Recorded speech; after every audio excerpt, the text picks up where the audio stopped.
निर्भीक news channel तरफ एक दिनिया तालीम शिविर और बंधु मिलन कार्यक्रम अनुष्ठित। सारा ओडिशा रे वर्तमान एक निर्भीक और निरपेक्ष डिजिटल मीडिया चैनल भाव में निर्भीक न्यूज आगे चली।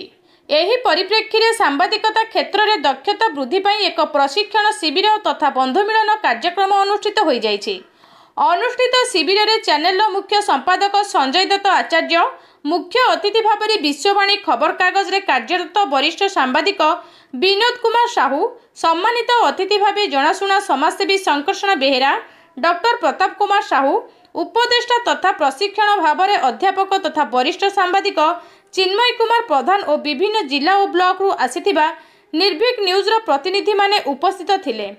शिविर प्रथमार्धरे चैनल मुख्य संपादक संजय दत्त आचार्य निर्भीक तथा समस्या भित्तिक खबर परिवेषण ही वास्तव समाज सेवा एहा उपरे आलोकपात करथिले। तत्परे वरिष्ठ सांबादिक विनोद कुमार साहू सांबादिकता कौन एवं किपरि उत्तम खबर परिवेषण करा जाय से विषय पुंखानुपुंख आलोचना करथिले।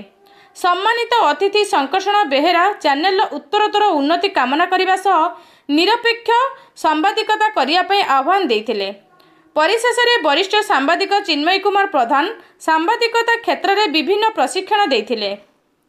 शिविर अंतिम चरण में निर्भीक न्यूज चैनल नुआ होई जोग देइथिबा सांबादिकों को परिचय पत्र प्रदान करा जाई शिविर को आनुष्ठानिक भावे उद्यापन करा जाइथिला।